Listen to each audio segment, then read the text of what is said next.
Hello friends, 3/4 cup அரிசி, 1/4 cup துவரம் பருப்பு எடுத்து கழுவிட்டு 1 மணி நேரம் ஊற வச்சு ட்ரைன் பண்ணி எடுத்துக்கிட்டேன்.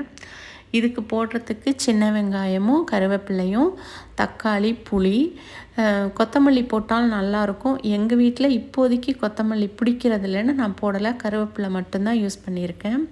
ஒரு குக்கரில் எண்ணெய் விட்டுட்டு ஜீரகம் போட்டு அது பொரிஞ்சோன்னே வெங்காயமும் கருவேப்பிலையும் போட்டு வதக்கிட்டு அது கூடவே தக்காளியும் உப்பும் போட்டு நல்லா வதக்கிட்டு இது கூட கொஞ்சமாக காஞ்ச மிளகாய் எடுத்து போட்டு நல்லா வதக்கிக்கலாம்.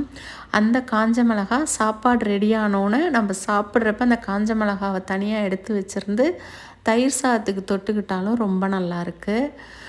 இந்த பருப்பு சாதம் சாம்பார் சாதம் மாதிரியும் இல்லாமல் பருப்பு சாதம் மாதிரியும் இல்லாமல் ரொம்ப டேஸ்ட்டாக வந்திருந்தது.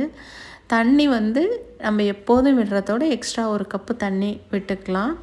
இதில் மஞ்சத்தூள், புளி, அன்னைக்கு ஆச்சி மசாலா பவுடரில் இடித்த சாம்பார் பவுடர் வாங்கிட்டு வந்திருந்தேன், அதுதான் போட்டிருந்தேன். ரொம்ப டேஸ்ட்டாக இருந்தது. ட்ரைன் பண்ணி எடுத்து வச்சுருக்கிற அரிசி பருப்பையும் இப்போ அந்த தண்ணியோடு நம்ம போட்டுக்கலாம்.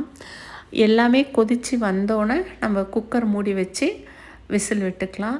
விசில் எப்போதும் விடுற விசிலோட எக்ஸ்ட்ரா 2 விசில் விட்டுக்கலாம். தண்ணியும் எக்ஸ்ட்ரா 1 கப் விட்டுக்கலாம், விசிலும் 2 விசில் எக்ஸ்ட்ரா விட்டுக்கலாம். இப்போ நம்ம உப்பு காரம்லாம் பார்த்துட்டு கொதி வந்துருச்சு. இதை மூடி வச்சு விசில் விட்டு எடுத்துக்கலாம். இதில் கொஞ்சம் நெய் போட்டாலும் ரொம்ப நல்லாயிருக்கு. இதுக்கு தொட்டுக்கிறதுக்கு வத்தல், அப்பளம் எல்லாமே. அன்னைக்கு நான் தயிர், கடையில் வாங்கின பக்கோடா, நெல்லிக்காய் தொக்கு, நார்த்தங்காய் ஊறுகாய் வச்சு அன்னைக்கு எங்களுக்கு லஞ்ச் பிளேட் எங்களுக்கு இதுதான். இது நம்ம இஷ்டம்தான், சைட் டிஷ் எது வேணாலும் காரமாக செஞ்சுக்கலாம். தேங்க்யூ. தேங்க்ஸ் ஃபார் வாட்சிங்.